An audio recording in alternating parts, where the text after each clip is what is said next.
I'd like to say a few words about John Pham. John Pham is graduating from our program. He will be heading to the University of California, San Diego to do an acute pain fellowship. And he's going to be part-time attending faculty as well as a fellow learning regional anesthesia. John is a phenomenal person. He has a tremendous humor. A humor that when I went back and read his personal statement for his application to residency, I couldn't help but laugh with his first line. The line reads, "When I started medical school, my wife told me the one specialty I was not allowed to pursue was psychiatry. She was worried I would read her thoughts and discover her ulterior motives." That to me shows a little bit of who John is. He has a tremendous humor and he has a tremendous heart. He is somebody that within our program has really left a lasting impression on lots of people. And I think one of the things that will always be in my memory for John as he moves forward is his commitment to teaching others. He has a very strong passion in teaching. He, as evidenced from his medical student evaluations, does a tremendous job of including them and teaching them.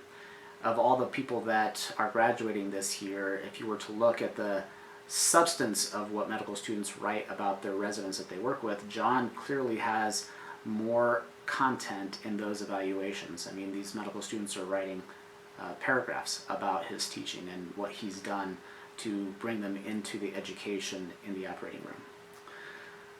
Other things that I remember about John are the trials and tribulations that he's gone through as a resident.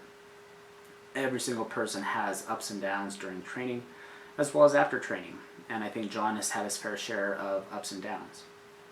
Some of the downs that he has had were great learning opportunities. Most recently this year as a senior, he got what he thought was pretty abrupt feedback on how he was doing with a project that he was doing as a team leader. And I reassured him that that is something that happens to lots of people, and to use that as a learning opportunity for future for his future practice, because if he remains in academic medicine, he'll be facing similar obstacles.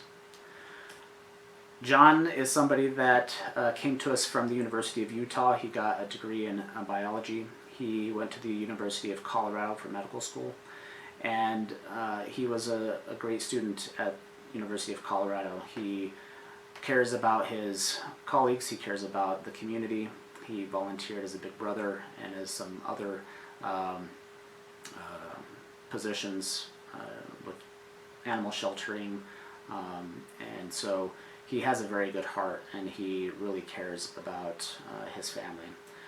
I will say he finished his personal statement for residency with, I think, almost a great vision for his future. He says that my dream is that 10 years from now, of which you're about halfway there, is that I have 2 kids with my wife, and he does have 2 girls, so he's supposedly done with that, and he owns a 1,000 square foot log cabin, and that he's an anesthesiologist spending part of his time teaching and contributing to the field of medicine.